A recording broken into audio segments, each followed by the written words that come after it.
about how hard you hit. It's about how hard you can get hit and keep moving forward. To infinity and beyond. Some people without brains do an awful lot of talking, don't they? It's classified. You talking to me? I could tell you, but then I'd have to kill you. I can't lie! Expecto Patronum! Entertainment X.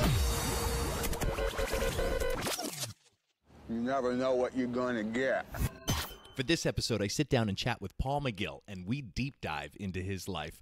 We touch on gratitude, faith, love, hope, lessons he's learned along the way, and so much more. So I hope you enjoy this episode and keep on keeping on.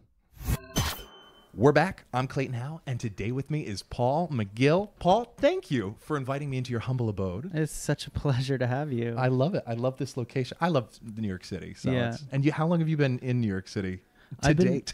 To date, well, today is beginning of September, so in like maybe a week or two, I'll celebrate 15 years of living in New York. Love it. Do you love it?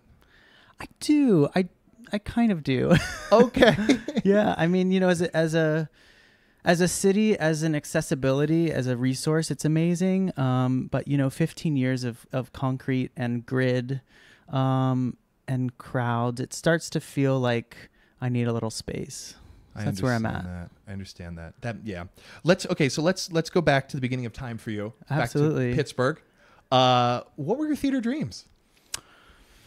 You know, it's very funny because it's kind of Mike in a chorus line story where like my sister started dancing and I asked my mom, you know, can I dance too? And, you know, she was like, sure, you can totally do that. But also like play baseball and be in Boy Scouts and, you know, play sports just to really get, you know, a well-rounded life. And I did all that. But my theater dreams were, my sort of beacon of theater was Rochelle Rack at an early age. I went to her mom's studio. She was my teacher. We were sort of, you know, taught under the bite the apple sass trademark kind of of thing. And so, you know, there were pictures up on the wall in the studio of her and Cats and Starlight Express and Fosse and, you know, all these things. And so that was my in, you know, and when I was 10, I found theater at a place called Gargaro Productions was the name of it back then, and it was kind of this big lights, flashy kind of Broadway dream, you know, as so many have had and still have. And it's obviously shifted over the years. Of course. Yeah. But, yeah. Okay. So this must have been, I mean, starting dance at a young age, right? The parents, they let you do it. Obviously. Discipline was big in the classroom. Discipline for sure. And commitment. Yeah. You know, really, I committed to, I'm not sure how many seasons of baseball, but I committed to it, you know, and even if I didn't want to go to the game, even if I didn't like it, I still went and I still showed up and I still, you know, did my part to be a participant on a team. And so that was integral to my upbringing and my my upbringing. Okay. And sort of flashing forward, like looking at what that looks like now, you know, as a performer, I never really jumped from show to show. I really like stayed in a show for a while to really commit, you know, the longest being chorus line for 2 years, you know. Right. So we're going to do a lot of jumping around here, but you did bring up chorus line. So we'll talk about it for 1 second because I'm just curious. Keeping it fresh, that gets difficult or no? You know, it goes in waves. Yeah. So the initial excitement of what it is. I mean, a show like A Chorus Line is so easy to keep fresh because of the nature of being on your toes and it being an embodiment of real life or the life of the dancer, you know. but you know, it goes in waves, it goes in lulls, and you kind of work through kind of not wanting to do the Wednesday matinee, you know, but you do it anyway, and you give it as much as you've got, until, I don't know, some kind of grace comes back, or someone reminds you of something, and you remember what an honor it is, you know, to tell this story, or to do whatever you're doing. And yeah, I mean, keeping it fresh to me is a direct correlation to gratitude and staying grateful for where you are and what you've got, and the accessibility of your limbs and your body and your mind, you know, and your heart on stage, and the ability to use that to tell a story, and just keeping it really simple. Was that taught to you, gratitude, or is that something you've been seeking or seeked out? Yeah, I mean, everything's taught to us, right? But it's kind of, I think it's about, for me, I had to take advantage of things, and I had to really take things for granted in order to understand how painful that can be. So that the easier, softer way is gratitude. Yeah. So for me, it's personal experience, you know. Right. So going back to Pittsburgh, what did your parents teach you about kindness? Yeah, I mean, you know, I went to Catholic grade school. Same. And so that was, oh Lord, that was you know, the take what you like and leave the rest, right? Yeah. So part of that for me was like learning how to be kind to everyone, and to kind of not assume, you know. It helped that the school that I went to was called Assumption School.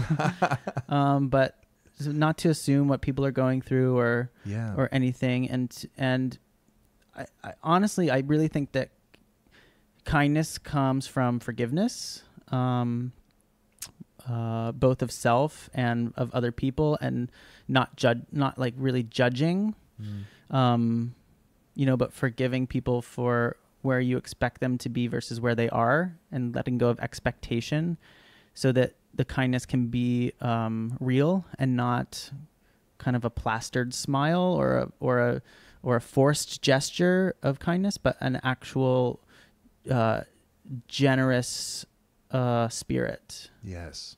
I don't know. That's no, that makes sense to me. I'm sure it'll make sense to someone else. You're right. It's expectations, like letting it. Yeah.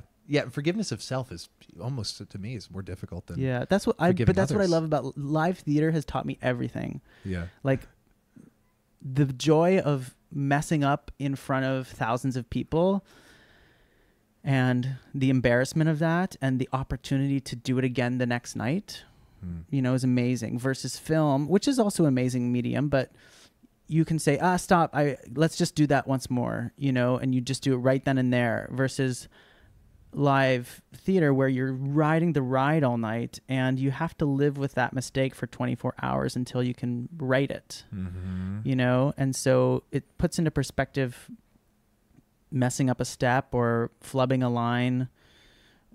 It puts into perspective the real issue, you know. It's not that big of a deal. Yeah. And in fact, people love when that happens. You know, we would stop once every 2 weeks at Spider-Man, and people loved it. You know what I mean? Because it's live, it's real, it's right in front of them. Yeah. And bringing it to this, that's what I love about editing very little, because it gives the human, you know, if I stumble over a word, say a word incorrectly or something like that, it's just real. It's a conversation. Yeah. It's not fake. It's not polished and, you know, propagandized. Right. Yeah. What show has taught you the most about yourself? I mean, they all have. Does one come to mind? Yeah, I mean, obviously, Chorus Line happened like right when I graduated high school, and so I really treated it like a college experience, like a 2-year program, you know. And so I was on high alert. You know, I was 18. I was like, you know, so green, and wide-eyed, and so I really treated that and the people around me as my teachers, and also my classmen, you know, and that taught me a lot. And then also, you know, just to get completely candid with you, I got sober right before I was doing Spider-Man. And so with this fresh kind of view of the world or perception of the world, plus the lessons that you know lead up that to come with Spider-Man, you know, and the responsibility and the seriousness with which the involvement of the tech, you know, oh my God, and the need to stay ever present and highly vigilant on dotting I's and crossing T's. I mean, that really also taught me a lot as well about my viewpoints on my own performing career and why I wanted to transition out of performing. And did it start there in Spider-Man? Yeah, it started at Spider-Man, yeah. What was the reason? Just to like be in control more? No. Or just create more? I mean, I always knew that I wanted to be a choreographer and eventually a director, and not because of power or control or any of those things, but more just about vision and expression and like how I can best sort of serve the arts, you know? I always sort of felt like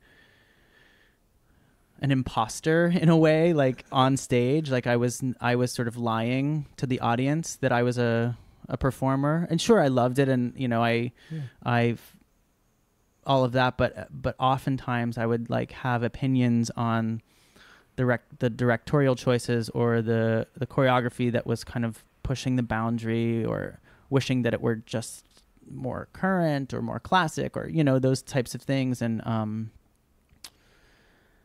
yeah, so getting back to the sort of moment of the moment, it was a moment. Yeah. It was definitely a moment. Was it? Yeah, it was the day after a friend of mine from Spider-Man, Daniel Curry, was injured.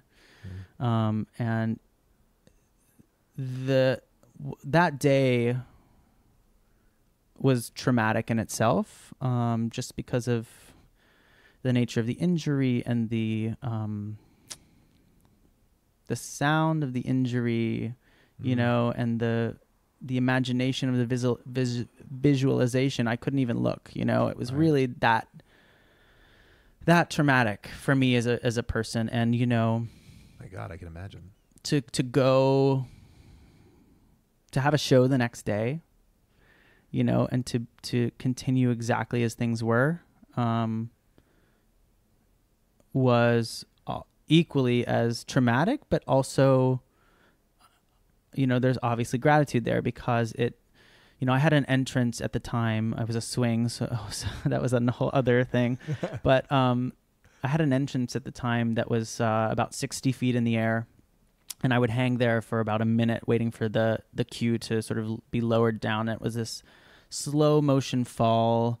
You know, Spider-Man's having a dream and he's falling from the sky like Icarus, and and I would just wait there, and you know, my thoughts were going through my head, and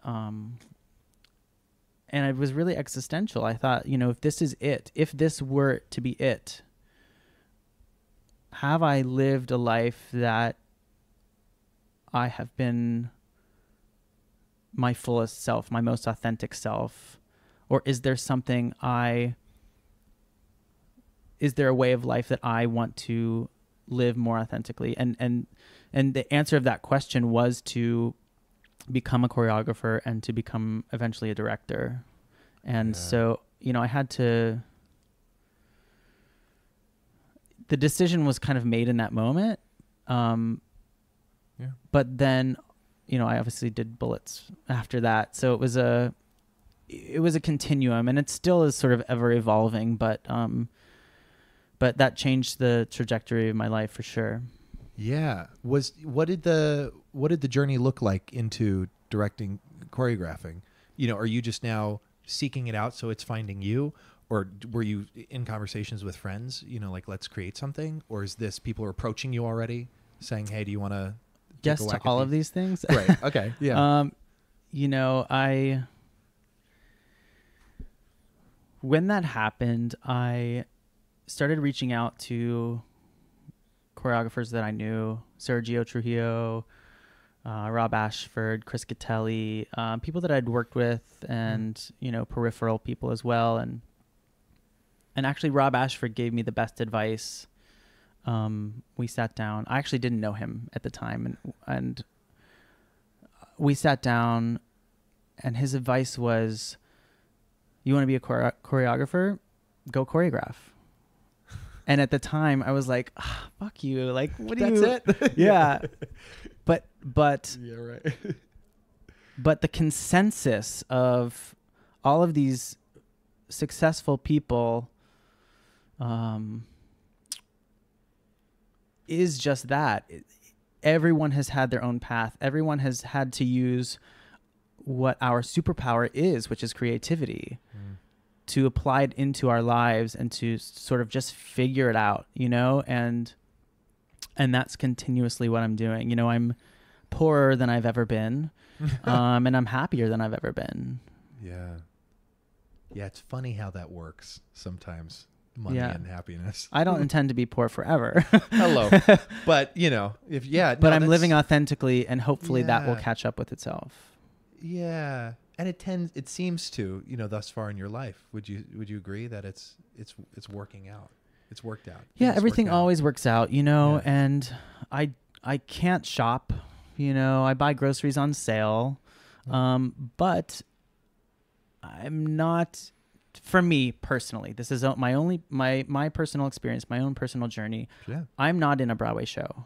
And to me, that is in a way a success, that I'm not both performing and trying to choreograph, because in my subconscious, I know myself enough to know that I will then be in a split versus having a full focus and a full direction, and not just my subconscious, but to me, this is just my experience, the subconscious of the industry, the subconscious of the universe, if you want to get, quantum with it, but we'll just stick with the industry. People would see me then as a dancer who's trying to choreograph. Yeah. That's just my own opinion. But yeah, not that the word stigma is bad, but it's a thing. There's an attachment to what you're doing. Yes. And it's going, all the way. Right. For me, I have to have a clear message. I have to have a clear... Got it. And it's really, honestly, sure, the industry, the universe, whatever, it's really for myself. Yeah. It's really to say, you are doing this, and whatever you have to do to make it work, you're going to make it work. I love that. Was there ever a time where you were in the crossroads there? Yeah, during Bullets. And that's when you were like, God, I got to commit to. I have to fully switch. I have to. Yeah, fully... I mean, it was such a gift, that show, because, unfortunately, Clyde Alves was injured, and we also knew that he was going to do On the Town, and so I got the bliss of teching the show, opening the show, previews, cast record, like that whole time. I got the bliss of that. And I knew that I was coming back to the show when he left. So I had about 3 months during the summer to do with as I chose. And so I produced and directed a commercial. I had an idea for a commercial, and so I found a company, that I could make the commercial for. How did you do that? How did you go about that?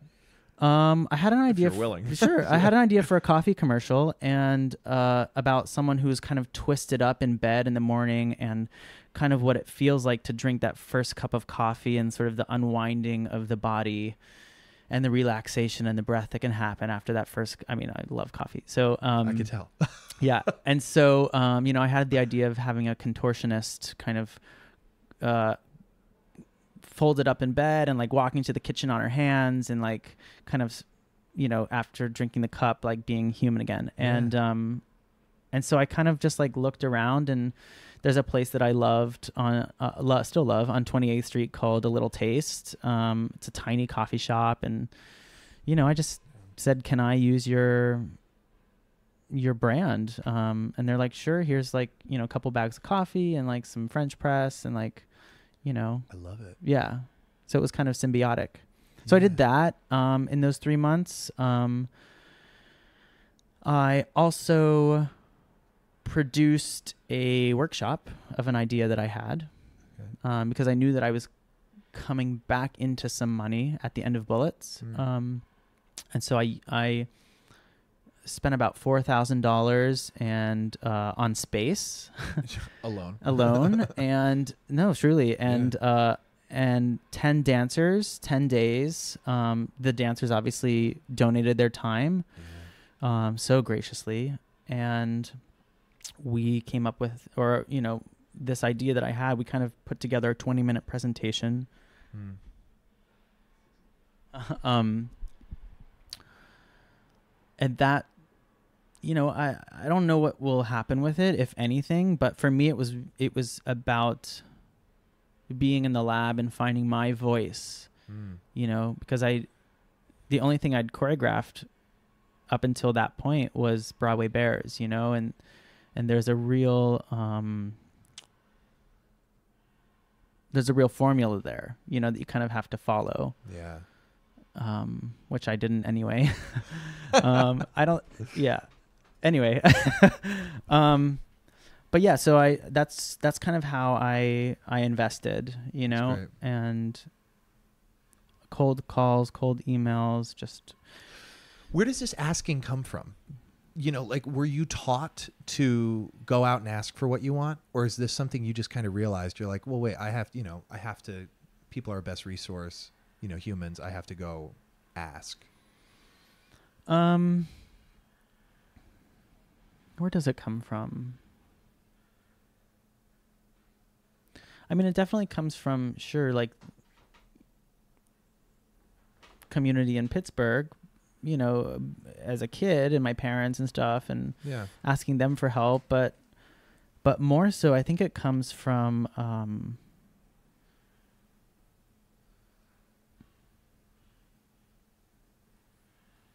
seeing other people ask for help and what it feels like to give those people that help.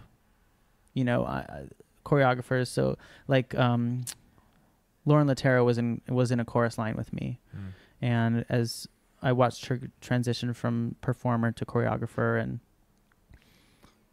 I donated, and still am happy to donate my time to her, and I remember what it felt like to invest in someone whose vision I believed in, and as a dancer, and to learn from them and to develop with them in the studio. And so I remember what it felt like to be asked to help, which is why I ask for help. And there is a huge stigma against not paying dancers. But I really, I've having the littlest amount of money I've ever had, I'm learning sort of the meaning of money and the meaning of resource and the meaning of abundance and what I have. And it's not all financial. Yes, of course, it costs money to eat and to live in New York City, which is so expensive. It's an understatement. Yeah, but yeah, investment, and not really knowing what seeds will grow and how they'll grow, or going honestly, it's going with your heart before your brain, or your gut, really, before the brain. Because my brain tells me, don't work with that person, they're not paying you. You need to, blah blah blah blah blah, like the logic sort of like side of the brain kicks in, and but I have to like sit with it and remember like why I'm doing what I'm doing, and yeah, I think that's where asking for help comes from. Yeah. Have you gotten better at being I guess it's not being, is trusting your gut. Has that gotten easier over time? Yeah, I mean, there's Changes. but trending in that way. Yeah. I feel like there's as many ways to approach art and to approach life as there are people in the world. And so I feel like a large part of what we do as artists is to build community and build the people we surround ourselves by and who we create with. And a large part of that has to do with just connection with each other and who we let in and how we let them in. Yeah. So, I'm a pretty trusting person, and it's a long game, life is a long game. It's not about It is. deciding right then and there, like, who's going to be the person forever and who's not. Of course. But I also have my forever people, I have friends since people that I've known since I was 5 years old. Well, we were talking about Bobby before we started. Yeah, Robert Zlotnick, totally. Yeah. And, our mutual friend Ruth Ann, who's like getting married, and like we're both in the wedding, and like we've known each other for forever, and even if they're not immediate all the time, there's like this community. Yeah. So. Yeah. I love it. I love it. Thank you for like jumping in this deep with me. Because this is like really, it's nice to not just talk about the resume. To I see don't like small talk. What keeps you, right? What keeps you ticking. Yeah. I really enjoy that. There are a few, I feel like I'd be remiss if I didn't hit a few of these other more on the surface things. Sure. I am very curious if you're willing to divulge a little bit of the process with Lacage. Is it true you were in high school and you left like ASAP? Was that a thing? Yeah, I mean, it was a movie. Yeah. I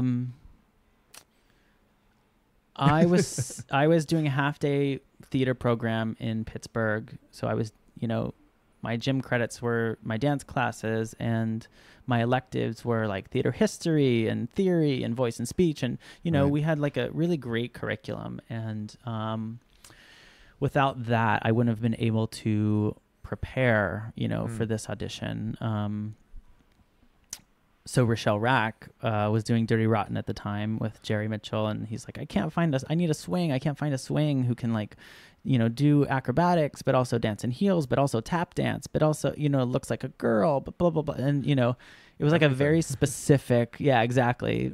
Yeah. And I don't know why it popped into her head, but I did. And I had just turned 17. It was actually around this time. 15 years ago. And I came up to audition, and with my dad and my heels, supportive parents, yeah, exactly. And he's like preparing me the whole time up there. He's like, you're gonna do so great, but like honestly, they're probably not going to hire you just because you're a minor, just because like you're 17, there's lots of legal stuff, like they'd have to get a tutor, like there's so many things that would have to go along with it. So yes, this is a great opportunity, but I'm also helping you to prepare for not rejection, but just for them going a different way. And I did my audition, and it was down to 4 people, and we sang our songs, and after my song, they're like, can you bring your dad in the room? And like right then and there, they were like, so, yes, it's a Monday, and you're going to start on Saturday. So, if you can be here by Saturday, that would be amazing. And I, went home and dropped out of my high school. I mean, I didn't drop out of school, but right. that specific high school, and it was a dream. Yeah. It was the Broadway dream. It was a big musical, just like I was saying at the beginning. It was a big musical. I was basically playing Rochelle Rack, on stage. I was using all of these sort of Broadway tools and like this like huge oversized smile and like wide eyes and like playing to the balcony and that sort of like larger than life can that we did. And it was a dream. What were you learning in these rehearsal rooms from like the top performers, the people that are in there? Were there common themes that were coming up or just lessons being learned? Yeah, I mean, that production of La Cage, I don't know what people were going through at the time, but Oh yeah. as a 17-year-old swing who's also trying to like make some grades in high school, and like do homework while like tracking stuff. A lot of people weren't so kind, Okay. a lot of people were sort of in perfectionist mode and kind of like,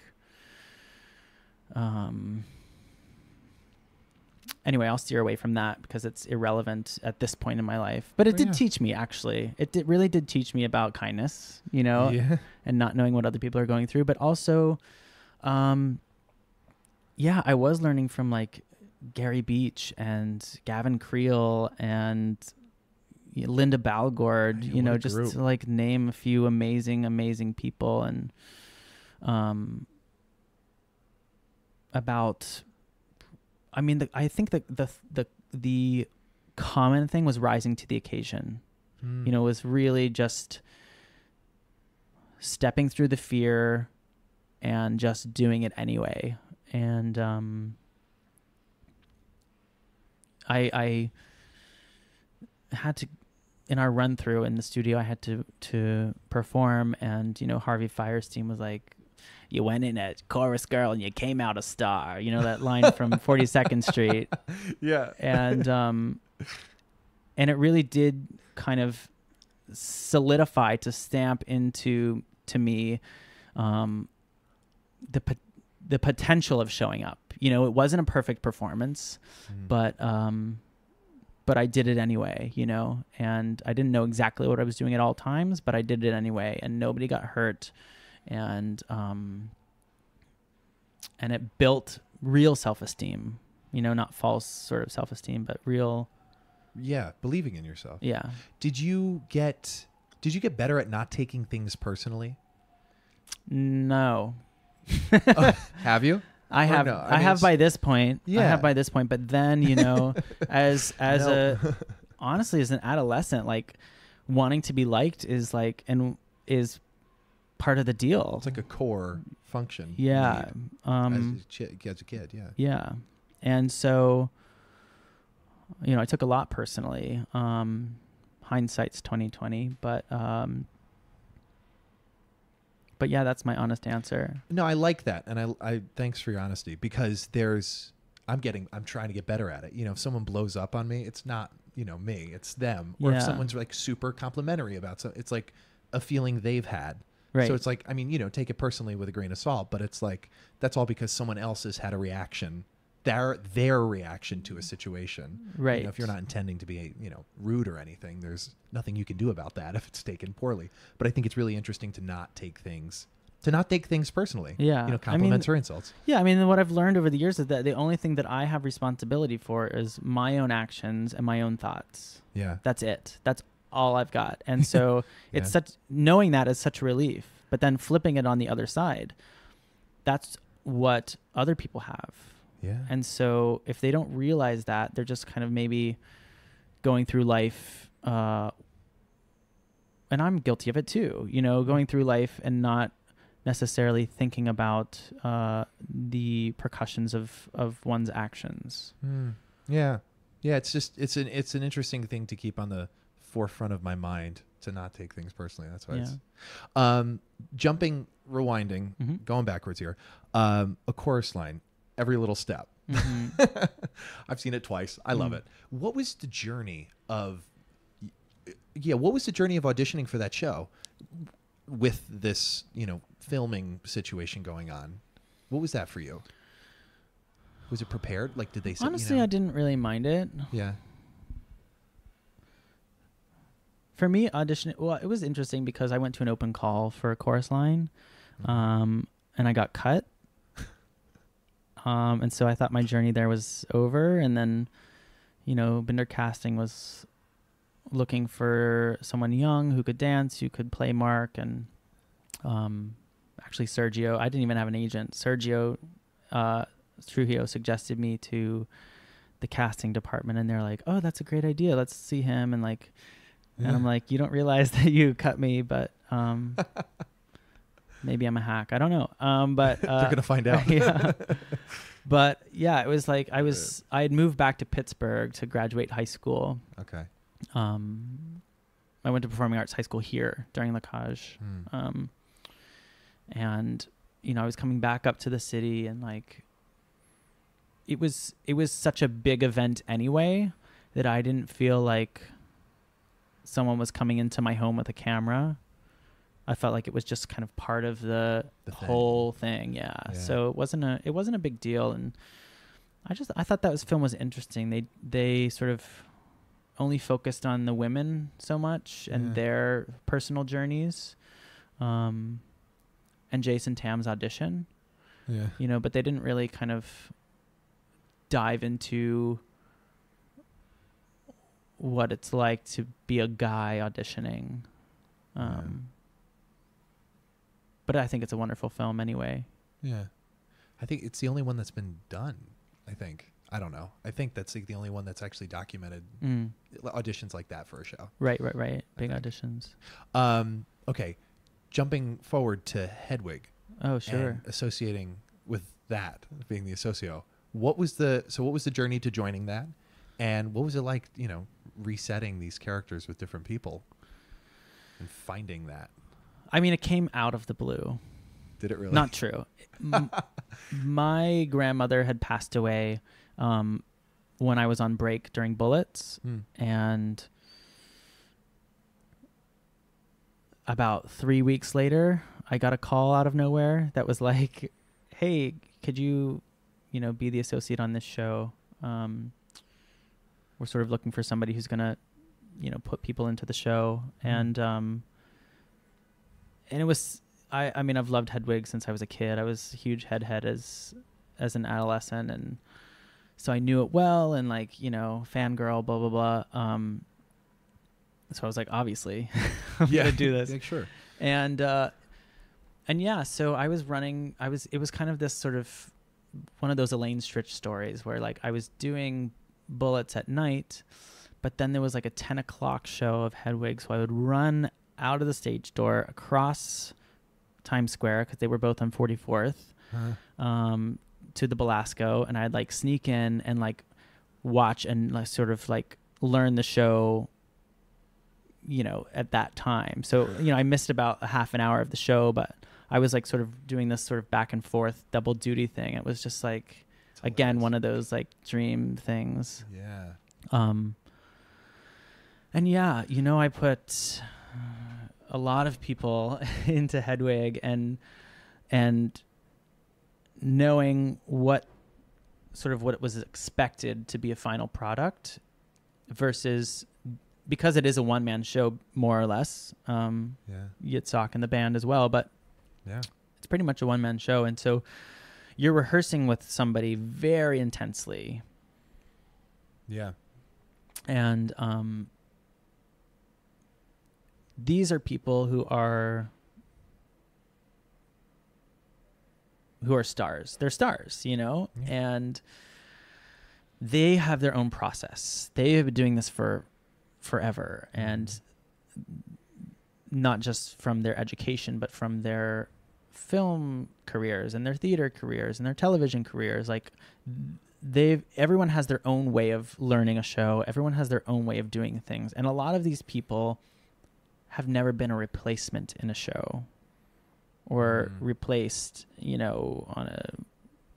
any way. So create it. They're the first. Yeah, they're normally the first person. So to help it to feel like they're creating it while still knowing where the final sort of result has to land generally. Yeah. Leading him to point B without saying go to point B. Yeah, exactly. I know what you mean. You know, it was a lesson in how to in psychology. Yeah. Really. Well, what did you learn about human communication? How did you get better at communicating? Yeah, I mean, teaching grown men to dance in heels, you know.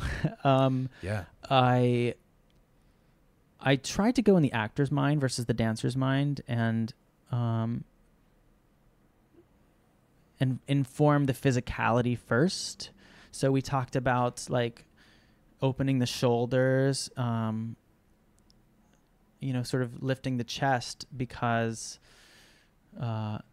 traditionally, like, women will hold under and the man holds over when they're holding hands, because they're shorter, because, you know, genetics, and it's just natural in a way. And then sort of the idea of keeping the wrists and the vulnerable soft places open to be a little bit more feminine. And, you know, what I would say, like, let me smell your perfume on your hand, you know, on your wrists. And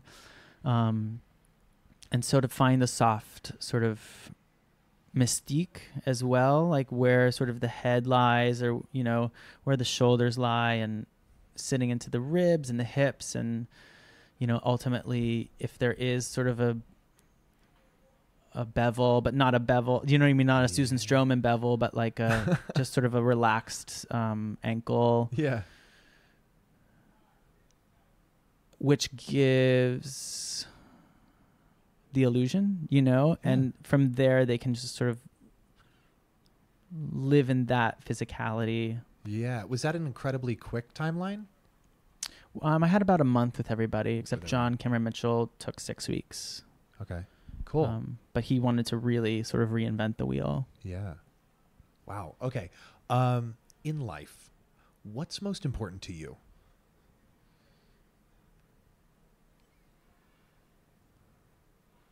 I mean, the word that comes to mind is beauty.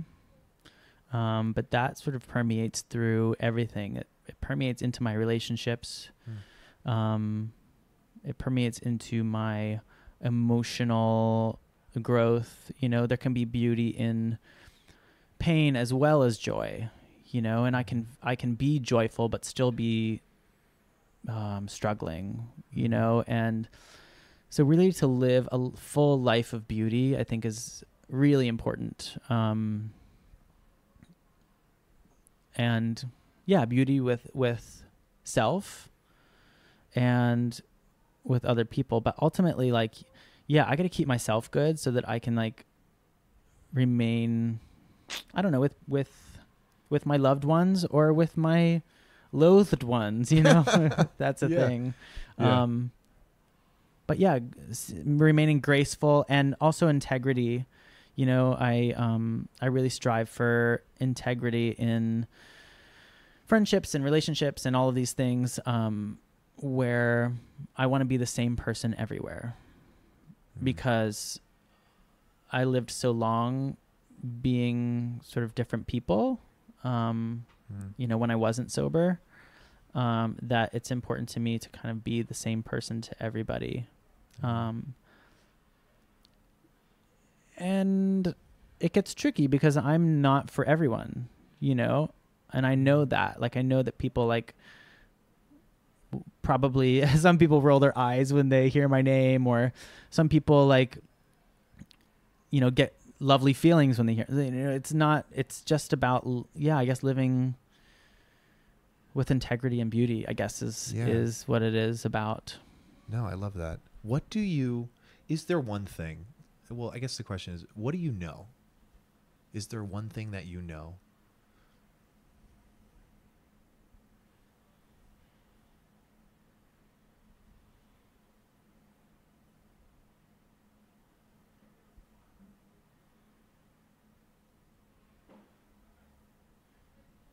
I mean, there are a few things that I know for sure. One of which is change, you know, and fluidity.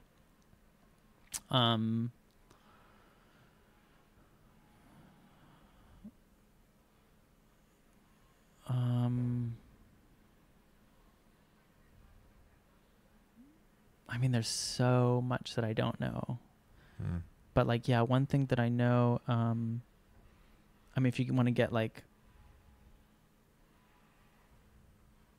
gooey about it, it would be like love. I know love, you know, and I know pain. Like I know my emotions, and I also know that there are emotions that I don't even know yet. You know, I've never, I've experienced like some death, but like not tremendously in my life, or, you know, I know what it feels like to like live a dream. And I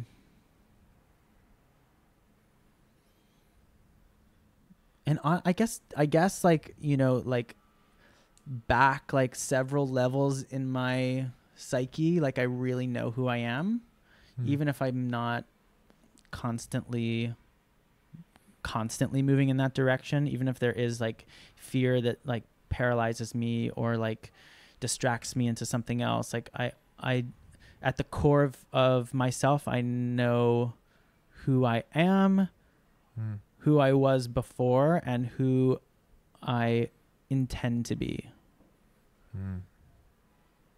That's a great answer. I love it. No, I know it's going to resonate. It's resonating with me, so I know it resonates with more people. How have you got better with dealing with loss? And this could be like a job. I mean, so, you know, it's not just loved ones. Yeah, I mean, when you say loss, that's what it comes to, right? Do I even need to say it? It really thinks of jobs. But how have you gotten better at that? Like dealing with that? I was so good at it as a performer. Yeah. You know, I would walk into an audition as prepared as I possibly could be, and walk out letting go of all of the results.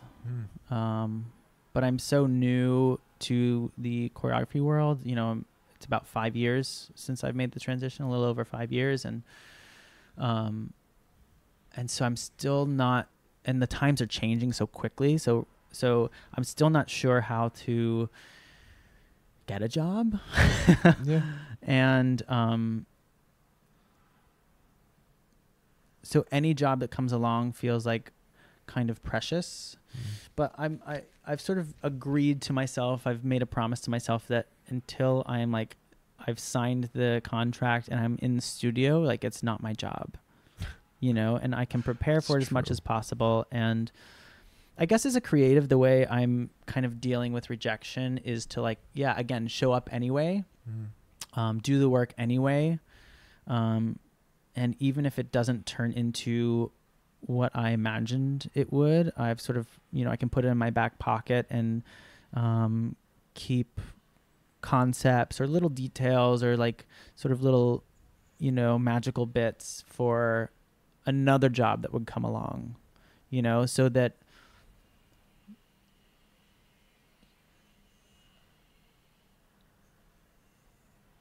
I mean, it's not up to me, I guess, at the end of the day. Even I can say it, but still like feeling it and how other people deal with, you know, rejecting, which is some people are very graceful and will say, thank you. Like, you know, either your work resonates with me or it doesn't resonate with me.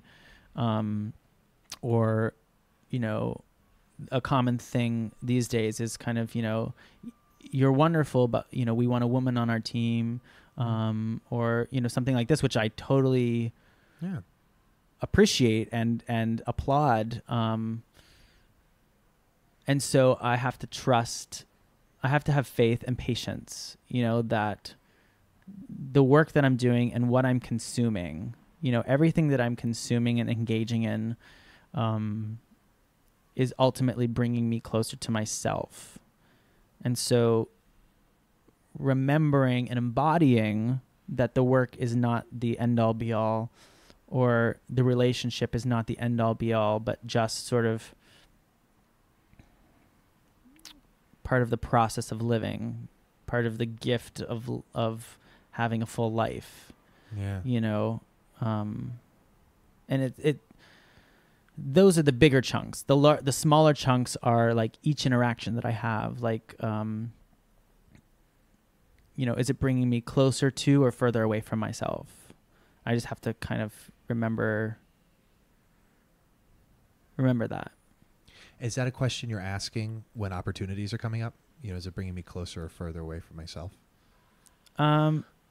Okay. No, I'm just curious. Because the opportunities that are coming at this point are very few and far between. Yeah, I know. Yeah, so and not because honestly I really have to believe that it has to do with my age. I'm still very young. I just turned 32. Happy birthday. Thanks. And in the grand scheme of things,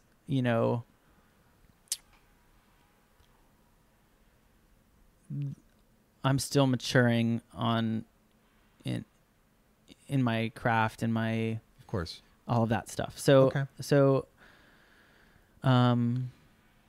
with the jobs that are coming in, I try to say, how can I make this something that is in alignment with who I am versus is this job a yes or no? Mm-hmm. Because I need the work, but I also need to express myself, and I also need to lift the work the best way that I know how, and so when someone comes to me and says, I want you to do The Music Man, I automatically think of like Shapoopy or like Marion the Librarian and like start to cringe, and so because of past experiences and high school productions and things that have been sort of put into my my consciousness, and so I have to sort of let all of that set sail and sort of allow a new approach. And so, with The Music Man, we put tap dancing in it, and I sort of equivocated it to the vaudeville circuit, and the traveling salesmen were not just on a little train bouncing up and down, but they were sort of in chairs moving to the rhythm and the words and digging into Meredith Willson's sort of percussion, his style of rap. Yeah. It's also fascinating to me. Changing gears a little bit here as we're wrapping up. Yeah. Morning rituals, ways you start your day. Coffee. Is it drip coffee, French press coffee? It's an espresso situation. Great. But I'm also kind of I'm trying to sort of look at my consumption in the world and what I'm using that is waste or so I'm like I'm hoping to work towards an espresso that is reusable rather than the pods. Yeah. Meditation when I have the willingness. Is that short, long? You do like 5 minutes or 30 minutes? It depends on my willingness. Yeah, exactly. Okay. Cool. And some sort of inspiration, some sort of thing that gets me going, whether it's, something on the calendar or an idea that I'm excited by that I want to get to work on. I've got 2 ideas, sort of very different things. One is a kind of circus show play situation, and the other is an opera. And who knows if anything will happen with them, but just to keep working on them and keep sort of ticking at them, I think is it just keeps me going. Yeah. It's investment. It's not just investment in a career or monetary, but it's an investment in my passion and in myself and how. I mean, the thing about art is that it's a mirror, it's a reflection, it's a process. Like I'm processing things when I go see shows or even the museum or whatever. Like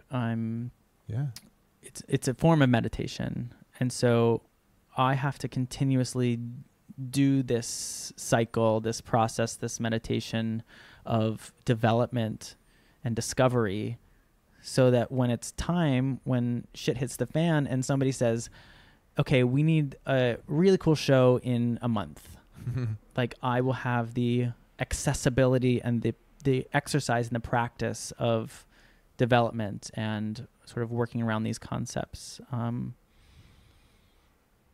Yeah, that's kind of my morning ritual. I mean, I also wish that I could afford a gym. So that's kind of where I'm at too. I would love to go back to the gym. So if anyone listening has a deal with a gym, no, I'm just kidding. Right in. Yeah, but I worked at Equinox. I worked at Barry's Boot Camp, you know, just to really kind of get the gym situation, but also sort of make some money on the side. So, you know, again, you want to be a choreographer, choreograph, and everything else will sort of have to figure itself out. Yes, and I love this idea of the long game. You know, you're working and developing now for things you don't even know that are coming. You know, it's like being ready so you don't have to get ready. That whole idea is wonderful. Favorite books or documentaries? I know we were talking about a few different before we started. Yeah, I mean, I love documentaries. I absolutely love documentaries. I'm not a huge fiction fan. Okay. Like I really have trouble sitting down with a Marvel movie or like, you know, rom-com. Because I want to learn about the world around me so that I can make the art. But I loved Biggest Little Farm. Yeah. I just watched it on a plane, and the metaphor of the farm and the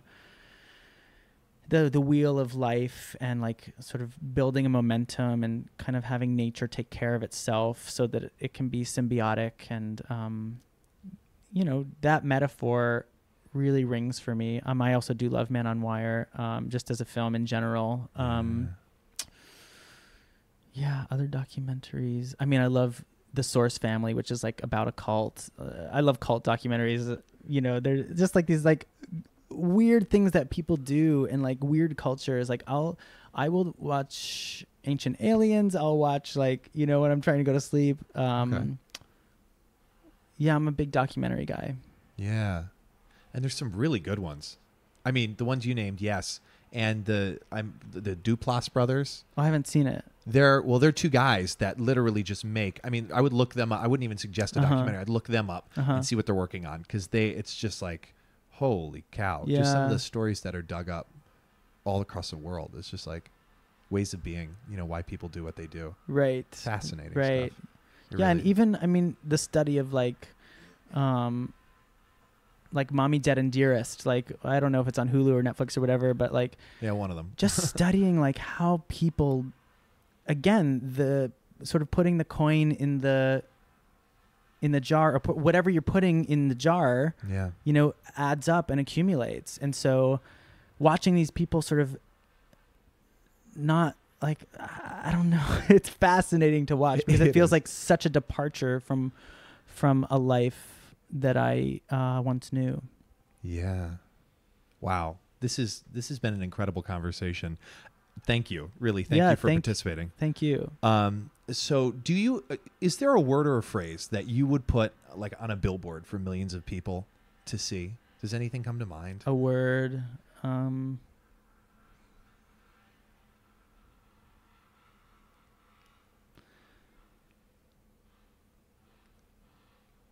I mean, it would be listen. I think because we're so